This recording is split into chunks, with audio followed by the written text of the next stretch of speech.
Je n'avais rien prévu ce soir-là. Rien qui puisse marquer une rupture, rien qui puisse brûler. C'était une de ces soirées tièdes, où le ciel semble hésiter entre le bleu et le gris, où le vent traverse doucement les haies sans les déranger. J'étais dans le jardin, assis sur la vieille chaise en bois qui grince sous le moindre mouvement, un verre à la main, les pensées dispersées. Mon jardin n'a jamais été spectaculaire. Un carré d'herbe un peu irrégulier, quelques rosiers plantés par ma mère avant sa mort, une petite table en métal et un coin de terre nue où rien ne pousse vraiment. C'est là que je me réfugie quand j'ai besoin de silence. Ce soir-là, le silence me semblait normal, presque rassurant. Puis j'ai entendu le portail. Le grincement métallique, lent, hésitant. Je me suis levé en pensant à un voisin, à une erreur. Mais quand je l'ai vue, j'ai compris que ce n'était pas une erreur. Elle était là, debout, immobile, comme si elle n'était pas certaine d'avoir le droit d'être ici. Elle portait un manteau trop léger pour la saison, ses cheveux attachés à la va-vite, quelques mèches collées à son visage par l'humidité de l'air. Et dans ses mains, une boîte en carton, usée sur les coins, tenue contre sa poitrine comme quelque chose de fragile. Je ne l'avais pas vue depuis des mois, pas depuis le mariage. « Bonsoir », ai-je murmuré, incapable de trouver un autre mot. Elle a hoché la tête, pas de sourire, pas de chaleur, juste cette détermination étrange dans ses yeux. « Je peux utiliser ton jardin ?» La question m'a surpris, pas parce qu'elle était absurde, mais parce qu'elle était trop simple.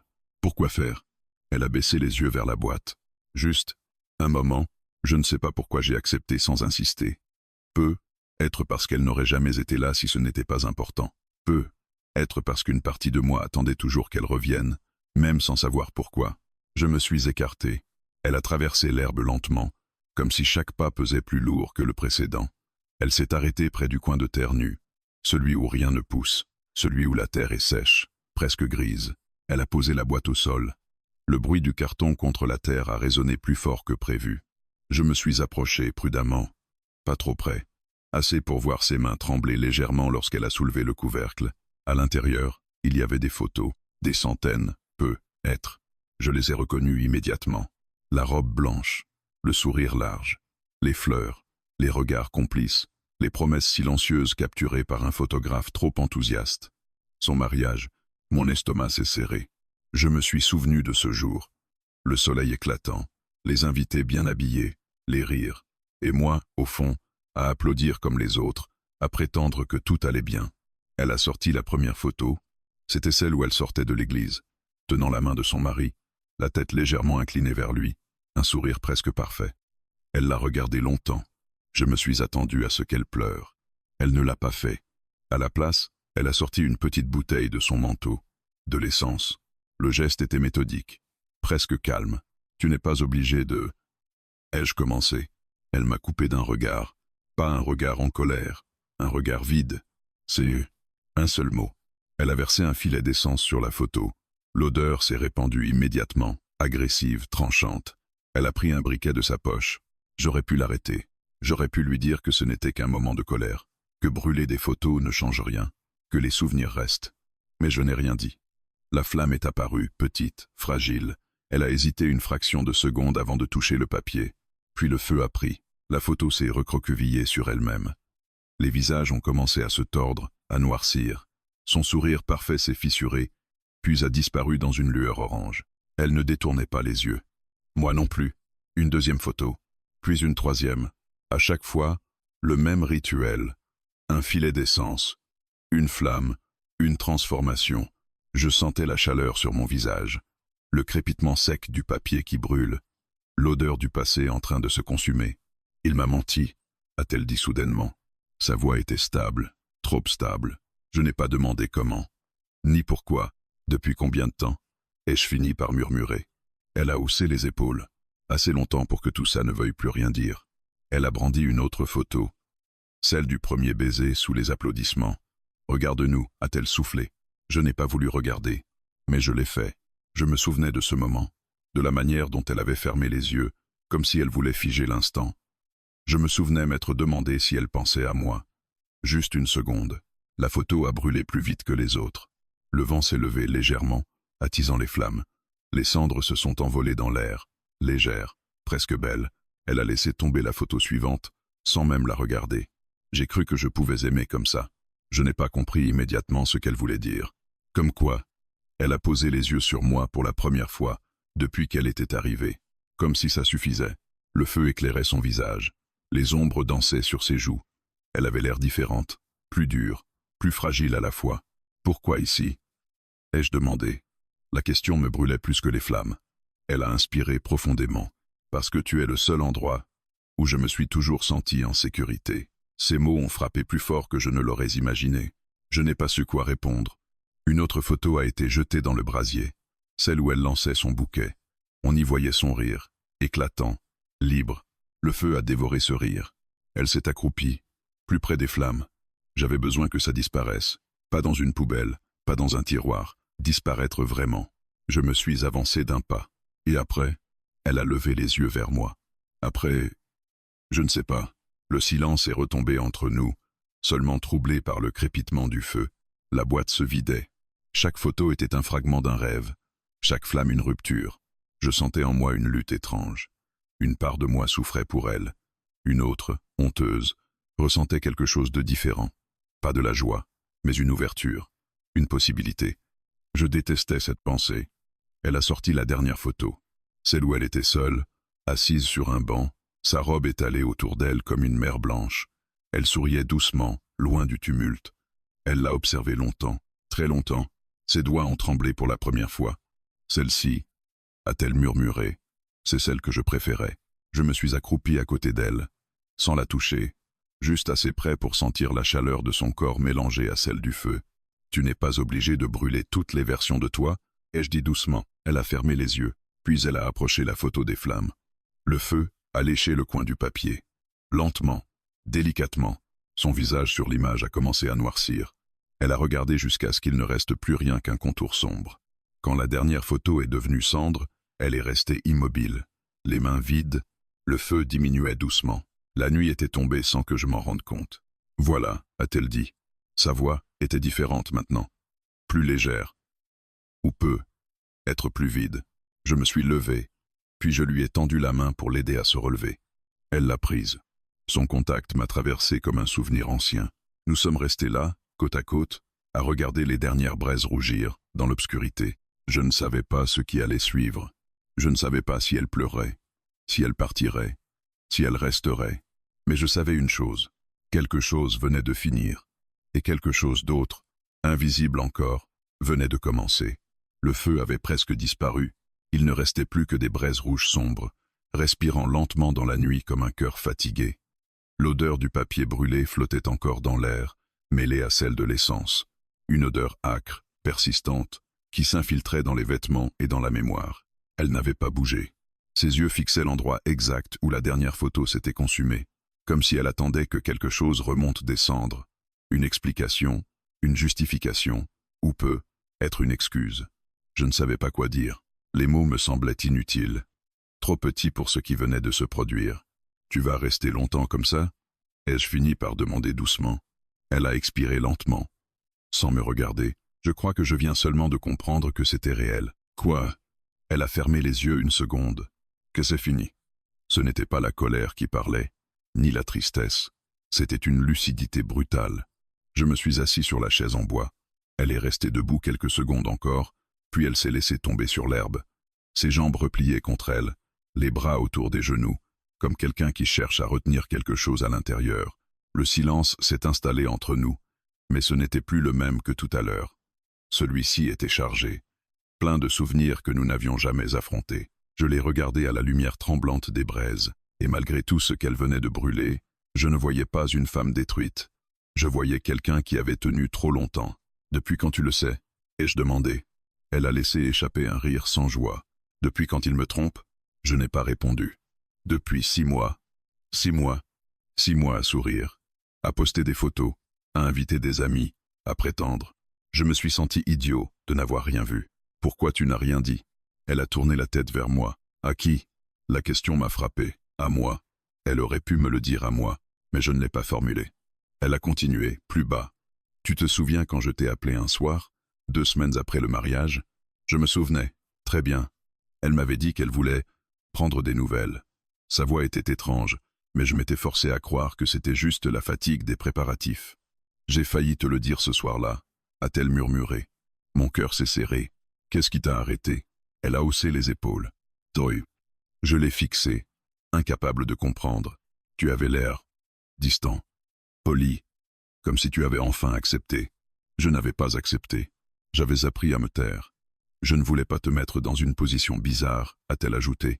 Je ne voulais pas que tu penses que je revenais vers toi parce que ça allait mal. Elle avait donc pensé à moi, même là-bas, même avec lui. Le vent a soufflé légèrement, soulevant quelques cendres qui se sont dispersées dans l'obscurité. Comment tu l'as découvert? Ai-je demandé. Elle a passé une main sur son visage, comme si le simple fait de raconter la fatiguait. Par hasard. Un message. Une erreur stupide. Sa voix était calme, mais je voyais sa mâchoire se contracter. Je n'ai pas crié. Je n'ai pas pleuré. J'ai juste attendu qu'il me regarde dans les yeux et qu'il me dise la vérité. Il a menti. Encore. Elle a avalé sa salive. Ce n'est pas l'infidélité qui m'a détruite. C'est la facilité avec laquelle il a menti. Comme si notre mariage n'était qu'un décor. Je sentais une colère froide monter en moi. Mais je savais que ce n'était pas mon combat. Pourquoi tu es resté 6 mois? Elle a souri tristement, parce que je ne voulais pas avoir tort. Cette phrase m'a frappé plus fort que tout le reste. Elle avait voulu croire qu'elle avait fait le bon choix, que quitter ce qu'on connaît pour quelque chose de plus sûr, plus stable, plus logique, c'était la bonne décision. Et moi, je n'étais pas logique. J'étais compliqué. Je l'avais toujours été. Tu sais, a-t-elle repris, je me suis persuadé que ce que j'avais ressenti pour toi, c'était juste intense, pas durable. Je n'ai pas bougé. Et maintenant? Elle a hésité. Maintenant je sais que ce n'était pas ça. Le silence est retombé. Je repensais au jour où elle m'avait annoncé ses fiançailles. Nous étions assis dans ce même jardin. Elle avait les yeux brillants, un sourire nerveux. Elle m'avait dit qu'il était stable, qu'il voulait les mêmes choses qu'elle. Je m'étais forcé à sourire. Je m'étais dit que l'amour ne suffit pas toujours, que parfois, il faut choisir la sécurité. Tu m'en as voulu? A-t-elle demandé soudainement. De quoi? De l'avoir épousée. La vérité était là, entre nous. Oui, ai-je répondu. Elle n'a pas semblé surprise. Moi aussi.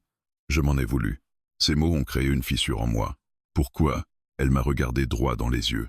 Parce qu'une partie de moi espérait que tu m'arrêtes. Le monde s'est figé. Tu voulais que je fasse quoi? Que tu me dises de ne pas le faire. Que tu me dises que tu m'aimais. Que tu me donnes une raison de rester. Sa voix tremblait maintenant. Je ne pouvais pas te demander ça. Je me suis levé brusquement, incapable de rester assis. Tu savais ce que je ressentais. Oui. Alors pourquoi? Parce que tu ne l'as jamais dit. Le silence a explosé entre nous. Elle avait raison. Je ne l'avais jamais dit clairement. J'avais laissé entendre. J'avais suggéré. J'avais espéré qu'elle comprenne sans que j'aie à risquer le rejet. Et elle avait choisi celui qui parlait fort. Je pensais que tu ne voulais pas vraiment de moi, a-t-elle soufflé. C'est faux. Tu ne m'as jamais retenu. Parce que je voulais qu'elle choisisse librement. Parce que je ne voulais pas être une pression. Parce que j'avais peur qu'elle me dise non. Elle a laissé tomber son regard vers les cendres. Ce mariage, ce n'était pas une erreur au début. J'y ai cru. Vraiment, je le savais. Elle ne s'était pas menti dès le départ. Mais petit à petit, j'ai commencé à me sentir absente. Comme si j'observais ma propre vie. Ses doigts traçaient des cercles distraits dans la terre. Et chaque fois que je me sentais seul, je pensais à toi. Je n'ai pas respiré pendant une seconde. Pas parce que je voulais fuir, a-t-elle ajouté rapidement, mais parce qu'avec toi, je n'ai jamais eu besoin de jouer un rôle. La nuit semblait s'épaissir autour de nous. Je me suis accroupi face à elle. Pourquoi maintenant? Pourquoi venir ici ce soir? Elle m'a regardé longtemps, parce que j'avais besoin de savoir si je pouvais encore te regarder sans honte. Honte de quoi? D'avoir choisi quelqu'un d'autre. Je me suis approché un peu plus. Tu as fait un choix, avec les informations que tu avais à ce moment-là. Et si j'ai choisi par peur? Je n'ai pas répondu immédiatement. Elle a murmuré. J'ai eu peur que ce soit trop intense avec toi. Peur que ça me consume. Un sourire triste m'a échappé. Et pourtant, c'est le reste qui a brûlé ce soir. Elle a laissé échapper un souffle tremblant. Ses yeux brillaient, mais elle ne pleurait toujours pas. Je ne suis pas venu pour te demander de me sauver. Je sais. Je ne suis pas venu pour remplacer quelque chose par autre chose. Je sais. Elle a hésité, puis... Je suis venu parce que je ne pouvais pas être seul avec ça. Ces mots ont été les plus honnêtes de la soirée. Je me suis assis à côté d'elle, nos épaules presque en contact. Tu n'es pas seul, ai-je dit simplement. Elle a inspiré profondément, comme si elle retenait quelque chose depuis des mois. Je suis fatigué, a-t-elle murmuré. Fatigué d'être forte. Pour la première fois, sa voix s'est brisée. Pas en sanglots, pas en cris, Juste une fissure. Je n'ai pas cherché à la prendre dans mes bras. Pas encore. Je suis resté là, à côté d'elle, comme je l'avais toujours été. Les braises se sont éteintes lentement. La nuit est devenue complète. Et dans l'obscurité, sans photo, sans décor, sans mensonge, il ne restait plus que nous, et tout ce qui n'avait jamais été dit. La nuit était devenue plus froide. Sans le feu pour nous réchauffer, l'air semblait plus dense, presque lourd. Les cendres avaient cessé de rougeoyer, laissant derrière elles une tache sombre dans la terre de mon jardin, un cercle noir, silencieux, comme une cicatrice fraîche. Elle s'était levée pour marcher un peu. Moi, je la suivais du regard. Elle avançait lentement, comme si chaque pas réveillait quelque chose d'ancien. « Tu te souviens du jour du mariage ?» demanda-t-elle sans me regarder. Comment aurais-je pu l'oublier? Je me suis appuyé contre la table en métal, croisant les bras pour me donner une contenance. Oui. Elle s'est arrêtée près du rosier. Les fleurs blanches ressortaient dans la pénombre. Moi aussi, je m'en souviens. Trop bien. Sa voix n'était ni amère ni nostalgique. Elle était précise, comme si elle récitait un souvenir qu'elle avait répété 1000 fois dans sa tête. Je revoyais tout. L'église baignée de lumière, les bancs remplis de visages souriants, le parfum des fleurs mélangé à celui du bois ancien. Elle avançant dans l'allée, robe immaculée, regard fixé droit devant. Je me souvenais m'être levé avec les autres. Je me souvenais avoir applaudi. Je me souvenais surtout de la seconde où elle avait tourné légèrement la tête, juste assez pour que nos regards se croisent. Une seconde, pas plus, mais assez pour que je sente quelque chose d'inachevé. Quand je suis entré dans l'église, dit-elle doucement, j'ai cherché quelqu'un du regard. Mon cœur a battu plus fort. Loi? Elle secoua la tête. Toi. Le mot resta suspendu entre nous. Je voulais savoir si tu étais là. J'étais là. Je sais. Elle reprit sa marche, lentement. Tu avais ce regard. Quel regard? Celui que tu prends quand tu fais semblant d'aller bien. Je n'ai pas répondu. Elle me connaissait trop bien. Je me suis demandé si je faisais une erreur, continua-t-elle. Pas parce que je ne l'aimais pas, mais parce que je sentais que quelque chose en moi résistait. Le vent fit frissonner les feuilles. Pourquoi tu as continué? Elle haussa légèrement les épaules. Parce que tout le monde était là, parce que tout était prêt, parce que reculer aurait été violent. Elle se tourna enfin vers moi. Parce que j'avais besoin que ce soit simple. Simple. Ce mot me traversa comme une accusation. Je n'avais jamais été simple. Avec moi, tout était intense, imprévisible, parfois chaotique. Avec lui, c'était stable, organisé, planifié. Et quand tu as dit oui, elle inspira profondément. J'ai senti un vide. Je fermai les yeux une seconde. Pas un regret immédiat, précisa-t-elle. Plutôt, une absence. Comme si une partie de moi s'était retirée. Elle se rapprocha du cercle noir laissé par le feu. Sur les photos, je souris. Tout le monde me dit que j'étais radieuse. Elle eut un léger rire. Mais ce sourire-là, je le tenais. Je me souvenais de ces photos. Trop bien. Elle semblait parfaite. Il y a un moment précis, reprit-elle, que je n'ai jamais oublié. Je l'écoutais sans l'interrompre. Après la cérémonie, pendant le vin d'honneur, il parlait avec ses collègues. Je me suis retrouvé seul près d'une table. Je la voyais dans ma mémoire. Isolée au milieu du bruit. Tu es venu me voir. Oui. Je m'étais approché avec 2 verres à la main. Je lui avais dit quelque chose de banal. Une plaisanterie pour alléger l'atmosphère. Tu m'as demandé si j'étais heureuse, dit-elle. Je me rappelais. J'avais posé la question en souriant, comme si c'était normal. Mais à l'intérieur, je voulais entendre autre chose qu'un simple oui. Et je t'ai répondu que oui. Elle me regarda longuement. Mais tu as su que je mentais. Je ne pouvais pas nier. Oui. Le silence retomba. Pourquoi tu n'as rien fait? Demanda-t-elle soudain. La question était plus brutale que les précédentes. Qu'est-ce que j'aurais dû faire? Me dire de partir. Me prendre par la main. M'emmener loin de là. Je la fixai, incrédule. Tu aurais suivi? Elle hésita. Je ne sais pas. Cette honnêteté me coupa le souffle. Alors à quoi bon tout casser pour une incertitude? Elle baissa les yeux. Je crois que j'avais besoin que quelqu'un me prouve que j'étais choisi, pas juste raisonnable. Ces mots firent écho en moi. Avec lui, elle était raisonnable. Avec moi, elle était choisie. Je t'ai choisi, murmurai-je. Elle releva les yeux. En silence. Elle avait encore raison. Je m'étais caché derrière la dignité, derrière la peur de la déranger, derrière l'idée qu'aimer quelqu'un signifiait respecter son choix. Mais parfois, respecter, c'est aussi se taire au mauvais moment. Elle s'assit sur la chaise en bois, celle où j'étais assis au début de la soirée. Pendant les mois qui ont suivi, continua-t-elle, je me suis convaincu que cette sensation disparaîtrait, que le vide se remplirait. Il s'est agrandi. Sa voix était presque un souffle. Chaque fois qu'il me disait qu'il m'aimait, ça sonnait correct. Mais pas profond. Je sentais une tension monter en moi. Et avec moi, elle me regarda sans détour. Avec toi, c'était parfois trop profond. Je restais immobile. Tu me faisais peur, dit-elle doucement. Pourquoi? Parce que je me sentais vu. Complètement. Je n'avais jamais su que c'était ce qui l'effrayait. Et maintenant? Elle observa le cercle noir sur le sol. Maintenant, j'ai plus peur de ne rien ressentir. Le jardin semblait retenir son souffle. Je m'approchai lentement. Tu crois que ce feu a tout effacé? Elle secoua la tête. Non. Il a juste enlevé le décor. Elle se leva, se tenant face à moi. Tu savais, ce jour-là, que je n'étais pas totalement là. Oui. Et tu es resté. Oui. Elle s'approcha encore. Pourquoi? Je pris une seconde avant de répondre. Parce que même si tu choisissais quelqu'un d'autre, je voulais être l'endroit où tu pourrais revenir si un jour tu te perdais. Ses yeux brillèrent dans l'obscurité. C'est exactement ce que tu es devenu. Le poids de ces mots était immense. Elle passa une main dans ses cheveux, nerveusement. Je ne veux pas que tu sois une échappatoire. Je ne veux pas l'être non plus. Nous étions si proches que je pouvais sentir sa respiration. Je veux comprendre pourquoi je n'ai jamais réussi à te quitter complètement, même quand je me suis marié, dit-elle. Peut être parce que tu ne m'as jamais vraiment quitté. Elle resta silencieuse. Puis, très doucement, quand j'ai posé pour la dernière photo ce soir-là, celle où je suis assise seule sur le banc, je me souvenais de cette photo. Je pensais à toi. Mon cœur se serra. Pas comme une fuite, pas comme un regret, mais comme une question. Quelle question? Elle inspira. Et si j'avais choisi autrement? Le jardin, la nuit, le cercle noir, tout semblait se contracter autour de nous. Et aujourd'hui? Demandai-je. Elle me fixa longuement. Aujourd'hui, je ne veux plus me poser la question. Un silence intense s'installa. Je ne savais pas si cela signifiait qu'elle voulait une réponse, ou qu'elle en avait déjà une. Le vent se leva légèrement.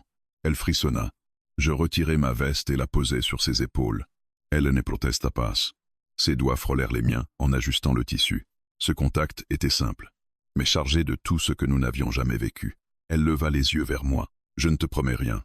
Je ne te demande rien. Je veux juste être honnête cette fois. Je hochai la tête. Pour la première fois depuis longtemps, il n'y avait ni décor, ni invité, ni sourire blanc à tenir. Juste deux personnes debout dans un jardin marqué par le feu, et une vérité qui commençait enfin à prendre forme. Le froid s'était installé pour de bon. Pas brutalement, pas violemment. Juste cette façon lente qu'a la nuit de s'imposer quand on ne la combat plus. Le cercle noir au milieu du jardin ressemblait désormais à une ombre figée. Les cendres s'étaient aplaties, grises, presque paisibles. Elle portait toujours ma veste, trop grande pour elle. Les manches cachaient presque ses mains. Nous étions debout face à face, sans savoir quoi faire de cette honnêteté nouvelle. Je devrais peu être rentrée, dit-elle enfin. Sa voix n'était plus brisée. Elle était fatiguée. Tu peux rester si tu veux. Je n'avais pas réfléchi avant de le dire. Elle me regarda, attentive à la moindre nuance dans mon ton. Reste. Juste, le temps de respirer. Elle détourna le regard vers la maison.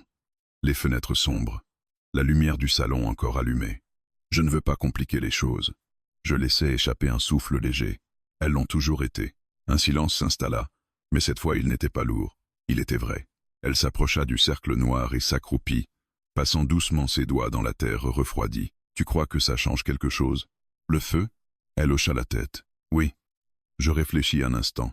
Ça ne change pas le passé, mais ça change la manière dont tu le portes. Elle resta silencieuse. Puis, j'ai l'impression d'avoir brûlé un rôle. Je m'agenouillai à côté d'elle. Lequel? Celui de la femme parfaite.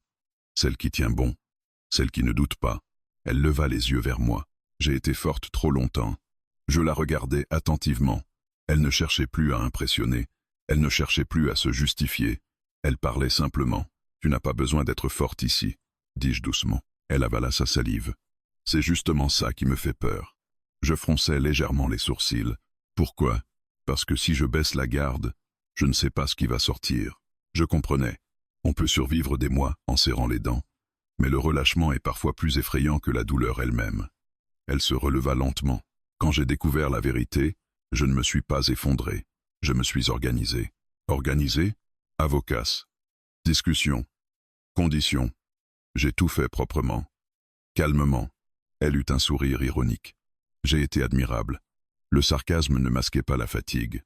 Mais ce soir, Elle baissa les yeux vers la terre brûlée. Ce soir, je n'étais pas admirable.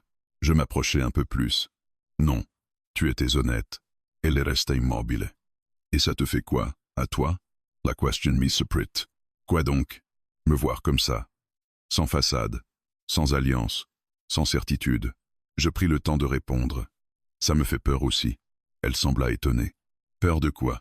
De devenir un refuge au lieu d'un choix. Les mots sortirent plus vite que prévu. Elle resta silencieuse, les yeux fixés sur moi. Je ne veux pas être l'endroit où tu viens panser tes blessures avant de repartir. Elle s'approcha encore. Et si je ne voulais pas repartir, mon cœur battit plus fort. Mais je restai prudent. Tu viens juste de brûler un chapitre entier de ta vie. Ce n'est pas le moment d'en écrire un autre sous l'effet de la fumée. Elle observa mon visage comme si elle cherchait une faille. Tu es toujours aussi raisonnable. Je sais. C'est nouveau ça. Je souris, légèrement. Peu. Être que j'ai appris. Elle détourna le regard, pensive. J'ai cru que l'amour devait être rassurant, stable, prévisible. Et avec moi, ça ne l'est pas.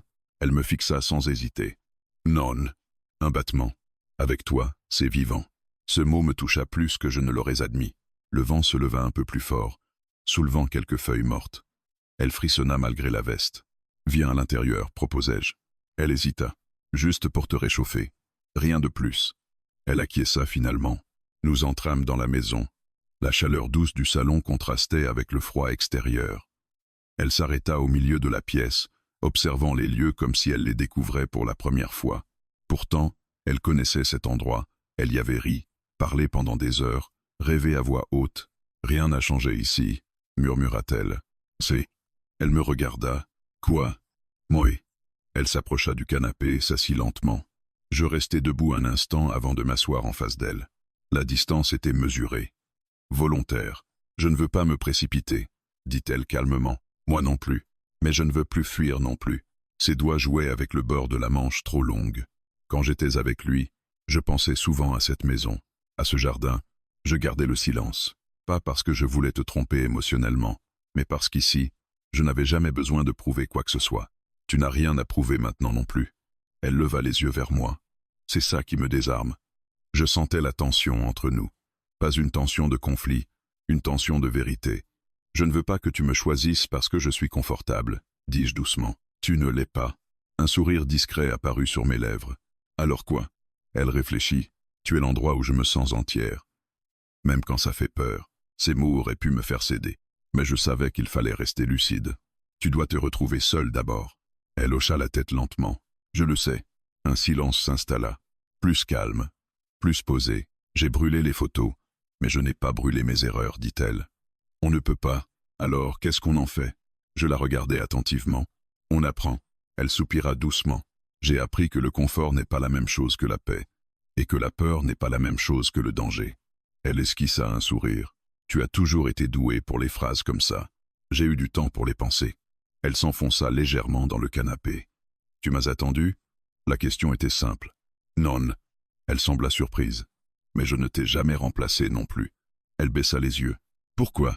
Je haussai légèrement les épaules. Parce que ce que j'avais avec toi ne ressemblait à rien d'autre. Elle resta silencieuse. Je ne te demande pas de me promettre quoi que ce soit, dit-elle doucement. Je ne le pourrai pas. Je veux juste savoir si... Elle hésita. Si quoi? Si c'est encore possible. Mon cœur ralentit. Je pris le temps de réfléchir. Ce que le feu a brûlé, c'était du papier, pas ce qu'on ressent. Elle soutint mon regard. Alors? Alors oui, c'est possible. Un long silence suivit. Pas chargé, pas dramatique. Simplement vrai. Elle se leva finalement. Je vais rester un peu. Pas pour fuir, pas pour remplacer, juste pour respirer. Je hochai la tête. D'accord. Elle se dirigea vers la fenêtre et observa le jardin assombri. Tu sais ce que le feu ne peut pas brûler? Demanda-t-elle doucement. Quoi? Elle tourna la tête vers moi. Ce qu'on n'a jamais eu le courage de vivre. Ces mots restèrent suspendus dans l'air chaud du salon, et pour la première fois depuis longtemps, je ne ressentais ni regret ni impatience. Seulement une vérité fragile. Quelque chose avait disparu dans les flammes. Mais autre chose, plus discret, plus profond, venait de survivre. Le matin s'est levé sans bruit. Une lumière pâle a glissé à travers les rideaux, effleurant les murs du salon, les meubles immobiles, les traces invisibles de la nuit précédente. Pendant quelques secondes, j'ai oublié. Puis l'odeur légère de fumée, encore suspendue dans l'air, m'a ramené à la réalité. Elle était toujours là, allongée sur le canapé, enveloppée dans un plaid, les cheveux éparpillés sur le coussin. Son visage semblait plus calme que la veille. Presque apaisé, je suis resté un moment à la regarder, pas avec nostalgie, pas avec désir, juste avec cette conscience aiguë que quelque chose d'important se jouait dans le silence. Je suis allé dans la cuisine préparer du café. Les gestes simples me rassuraient. L'eau qui chauffe, la tasse qu'on pose doucement, le bruit familier de la cuillère.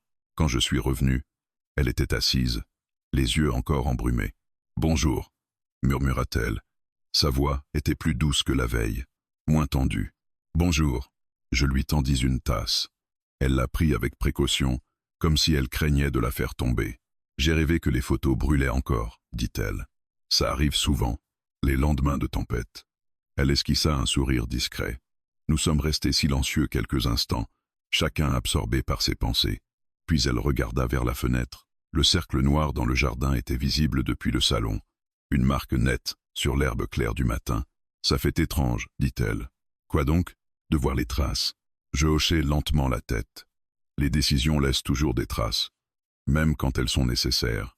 Elle posa sa tasse sur la table basse. « Je ne veux pas que tu sois une conséquence de ma décision. » Je m'assis en face d'elle. « Je ne le suis pas. Tu pourrais l'être. » Son regard était sérieux, lucide. « Je suis venu ici parce que c'était naturel, parce que c'était toi. Mais je refuse que ça devienne un réflexe. Je la respectais pour ça. Alors ne faisons rien par réflexe. » Elle croisa les jambes, se redressant légèrement. « Dis-moi la vérité. Si je n'étais pas venu hier soir, tu aurais continué comme si de rien n'était. » Je réfléchis. « Oui. » Elle sembla surprise. « Pourquoi ? » « Parce que je m'étais convaincu que ton chapitre était clos pour moi. » Elle baissa les yeux. Il ne l'était pas. Je le sais maintenant. Un silence s'installa, pas pesant. Juste dense. « Tu as peur ?» demanda-t-elle. Je ne répondis pas tout de suite. « Oui. » Elle releva la tête. « De quoi exactement ?» Je pris une inspiration profonde. « De vouloir quelque chose que tu n'es pas prête à donner. » Ses yeux se troublèrent légèrement. « Je ne sais pas ce que je suis prête à donner. C'est honnête. » Elle passa une main dans ses cheveux. J'ai passé des mois à me battre pour sauver quelque chose qui s'effondrait. Maintenant que j'ai lâché prise, je me sens vide. Le vide n'est pas toujours négatif. Non. Mais il est dangereux. Je fronçai légèrement les sourcils. Dangereux comment? Il peut donner envie de remplir trop vite. Ces mots étaient mûrs. Réfléchis. Je sentis une forme de respect grandir en moi. Alors on ne remplira rien. Elle me regarda attentivement. Même si tu en as envie. Je soutins son regard. L'envie ne suffit pas. Un léger silence. « Tu as changé, » dit-elle doucement. « Toi aussi. » Elle se leva et s'approcha de la fenêtre. La lumière du matin dessinait des lignes douces sur son visage. Elle semblait plus légère, mais fragile. « Je suis venu ici parce que j'avais besoin de savoir si je pouvais encore être moi-même avec toi. » Hirt. Elle inspira profondément. « Oui. » Un frisson discret parcourut l'espace entre nous. « Mais être moi-même ne veut pas dire me jeter dans tes bras. » ajouta-t-elle aussitôt. « Je ne t'ai rien demandé. » Elle se retourna vers moi. Justement, elle s'approcha lentement, s'arrêtant à quelques pas. « Si tu me disais que tu m'attendais encore, que tu voulais essayer immédiatement, je crois que je serais tenté. » Je gardai le silence. Et ce serait une erreur? Peut être pas une erreur, mais une fuite. Elle hocha doucement la tête. « Je dois apprendre à me tenir debout seul. » Je me levai à mon tour. « Alors fais-le. » Ses yeux cherchèrent une déception sur mon visage. Il n'y en avait pas. « Et toi ?» demanda-t-elle. « Moi, je ne bouge pas. » Elle sembla réfléchir à ces mots. « Ça ne te fatigue pas? D'attendre ?» Oui. Je secouai la tête lentement. « Je ne t'attends pas. Je suis là. Ce n'est pas la même chose. » Un silence profond suivit. Elle s'approcha encore d'un pas. « Tu sais ce que j'ai compris cette nuit? » Non. Que je ne veux plus choisir par peur. Ses yeux étaient clairs. Déterminé. Ni la peur de perdre quelqu'un, ni la peur d'être trop aimé. Je sentis mon cœur ralentir, comme si tout devenait plus stable. « Alors prends ton temps. » Elle me regarda longuement. « Et si, au bout de ce temps, je reviens vers toi ?» Je répondis sans hésiter. « Alors ce sera un choix, pas un refuge. » Ses lèvres tremblèrent légèrement. Pas de tristesse, d'émotion contenue. « Je ne veux plus être raisonnable, » murmura-t-elle. « Sois lucide. » C'est mieux. Elle sourit doucement. Le silence devint plus calme encore. Elle fit un pas supplémentaire. Nous étions proches maintenant. « J'ai envie de te toucher. » avoua-t-elle à voix basse. Mon souffle se suspendit. Mais je ne le ferai pas, ajouta-t-elle. Je hochai la tête. Merci. Elle fronça légèrement les sourcils. Merci? Parce que ça veut dire que tu choisis la clarté. Elle resta immobile un instant, puis recula d'un pas. Je vais rentrer chez moi aujourd'hui. Le mot chez moi avait changé de sens. D'accord. Pas pour fuir.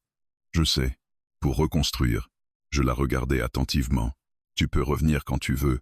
Elle inclina légèrement la tête. Je reviendrai si c'est pour avancer. Je souris doucement. C'est tout ce que je veux. Un long silence suivit. Le poids du choix flottait entre nous. Pas un poids écrasant, un poids nécessaire. Elle se dirigea vers la porte d'entrée. Puis elle s'arrêta. Tout ça est. Je la regardai. Si je n'étais pas venu hier soir, je me serais toujours demandé. Moi aussi. Elle hocha doucement la tête. Au moins, maintenant, il n'y a plus de fantômes. Je pensais au cercle noir dans le jardin. Juste descendre. Elle esquissa un sourire. Et la possibilité de planter autre chose. Je restai silencieux. Elle ouvrit la porte. La lumière du matin entra plus franchement dans la pièce. Avant de sortir, elle se tourna vers moi une dernière fois. Ne m'attends pas. Je la regardai droit dans les yeux. Je ne t'attends pas. Elle sembla comprendre la nuance. Puis elle partit. Je restai seul dans le salon, écoutant le bruit léger de ses pas s'éloigner. Je n'éprouvais ni vide, ni urgence. Juste une certitude nouvelle. L'amour ne se force pas. Il ne se précipite pas. Il se choisit. Et pour la première fois, ce choix ne reposait plus sur la peur. Les semaines ont passé sans bruit. Pas de déclaration, pas de promesses, pas de gestes irréfléchis. Juste le temps. Le cercle noir dans le jardin est resté visible plusieurs jours. Une tache sèche, presque gênante, au milieu de l'herbe. Chaque matin, en ouvrant les volets, je le voyais. Et chaque matin, il me rappelait que certaines choses ne disparaissent pas en une nuit. Je n'ai pas cherché à l'effacer tout de suite. Il fallait d'abord accepter qu'il avait existé. Elle ne m'a pas écrit pendant 3 jours. Je n'ai pas écrit non plus. Ce silence n'était pas une distance. C'était un espace. Le 4e jour, un message est arrivé. Je vais bien. Je range. Je jette. Je garde ce qui compte. Simple. Je lui ai répondu. Prends ton temps. Et c'était sincère. Les jours suivants, nous avons échangé quelques messages. Rien de lourd. Rien d'ambigu. Des phrases honnêtes. Des réflexions. Parfois un souvenir partagé. Sans douleur. Elle avait entamé les démarches officielles. Elle avait aussi commencé quelque chose de plus difficile, se retrouver sans rôle. Un soir, 1 semaine après l'incendie, elle est revenue. Sans prévenir. Pas avec une boîte. Pas avec une tempête. Elle a simplement frappé à la porte. Quand j'ai ouvert, elle avait l'air différente. Pas transformée, pas radieuse, mais stable. « Je peux entrer ?» demanda-t-elle doucement. Toujours, elle est entrée et s'est arrêtée au milieu du salon, comme la première nuit. Mais cette fois, elle ne semblait pas perdue. « J'ai nettoyé mon appartement, dit-elle. J'ai enlevé les photos, les cadres, les souvenirs visibles. Et les invisibles ?» Elle esquissa un léger sourire. « Ceux-là prennent plus de temps. Nous sommes allés dans le jardin. Le cercle noir était toujours là. Elle s'en est approchée lentement. Tu ne l'as pas effacé. »« Non. » »« Pourquoi ?» Je me suis placé à côté d'elle, parce que je voulais être sûr que ce n'était pas juste un geste impulsif. Elle hocha la tête. Ce ne l'était pas. Le vent était plus doux ce soir-là. L'air sentait la terre humide.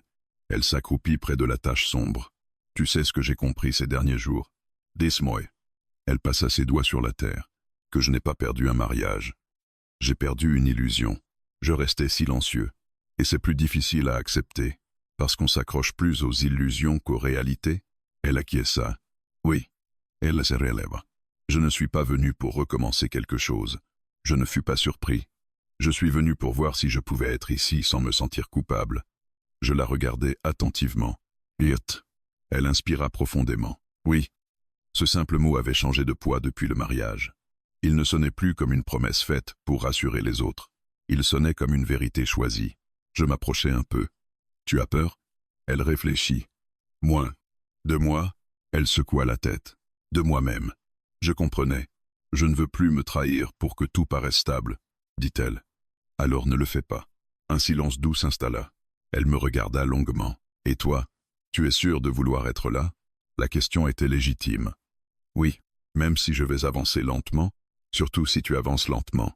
Un léger sourire apparut sur ses lèvres. Tu n'as jamais aimé les choses faciles. Non. Mais j'aime les choses vraies. Le soleil commençait à descendre. teintant le ciel de nuances orangées. Elle observa le cercle noir une dernière fois. On devrait planter quelque chose ici. Je haussai légèrement les sourcils. Comme quoi, elle réfléchit. Quelque chose qui prend du temps. Je souris. Un arbre alors. Ses yeux s'illuminèrent légèrement. Oui. Nous sommes allés chercher une petite pelle dans le garage. Le geste était simple, mais symbolique. Nous avons commencé à creuser dans la terre assombrie par le feu. Sous la couche noire, la terre était encore fertile.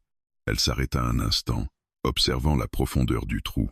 Tu vois, quoi? Ce n'est pas parce que ça a brûlé que tout est mort. Je la regardais, le cœur plus calme que jamais.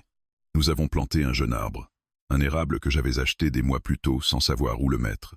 Elle a tassé la terre autour des racines avec soin. Ça prendra du temps, murmura-t-elle. Oui, et ça demandera de l'attention. Comme tout ce qui compte. Elle se releva et essuya ses mains pleines de terre. Le soleil disparaissait lentement derrière les maisons. Je ne te promets pas que ce sera simple, dit-elle doucement. Je ne veux pas simple. Elle me regarda droit dans les yeux. Je te choisis. Les mots étaient calmes, sans emphase, pas une déclaration passionnée, un choix. Je sentis quelque chose se poser en moi. Moi aussi, dis-je simplement. Il n'y eut pas de baiser spectaculaire, pas d'élan dramatique. Elle s'approcha doucement et posa son front contre le mien. Un contact léger, réel. Cette fois, murmura-t-elle. Je ne fuis pas. Moi non plus. Le vent fit frémir les feuilles du jeune érable. Un son discret, vivant. Nous restâmes là un moment, côte à côte, à regarder l'arbre fragile dans la lumière qui déclinait. Je repensais à la nuit du feu, aux photos qui se recroquevillaient dans les flammes, au sourire blanc qui disparaissait, et je compris quelque chose d'essentiel. Ce n'était pas la fin d'une histoire qui avait compté. C'était le courage de ne plus mentir. Elle avait brûlé des images, mais elle avait sauvé sa vérité. Et dans ce jardin marqué par les cendres, quelque chose de plus solide que le papier venait de prendre racine.